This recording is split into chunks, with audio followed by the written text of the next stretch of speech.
Tsy mendrika ny tolona nataon'ireo tia tanindrazana mahery fon'ny firenena tamin'ny 7 mars 1770 ny fanamariana izany tamin'ny ity taona ity raha ny fanazavana nentin'ny ben'ny tanànany Belin tao anatin'ny distrikany Beloa-sur-Tsirbine nambarany ity farany fa tokony andin-tena lalina ny mpanao politika eto Madagasikara entina hanatsarana ny fomba fitantana.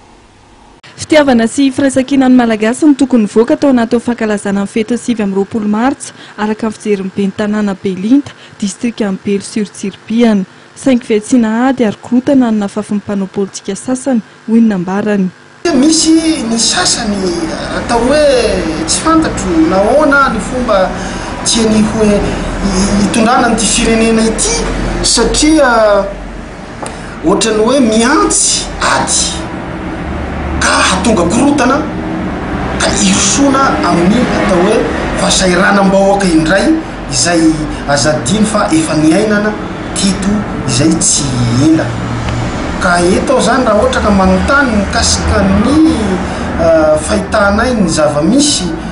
nandritra ny fankalazana ny 7 martsa dia atao hoe zavatra raha hitako misongadina zany dia raisiny ny sasany ho atao hoe fotoana hiangana hanombohana ny korotana ny 7 marsa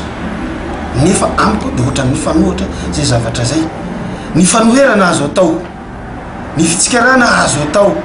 fa ny korotana zay hiafara amin'ny fieritreretany sasany moa dia fanokana-panjakany izay zavatra zay nefa dia tsy tokony hatongavana fa tany demokratika ny etomitsika ka mba aoka ry tompoko mba samby hiandry sy ny fotoana ny fifidianana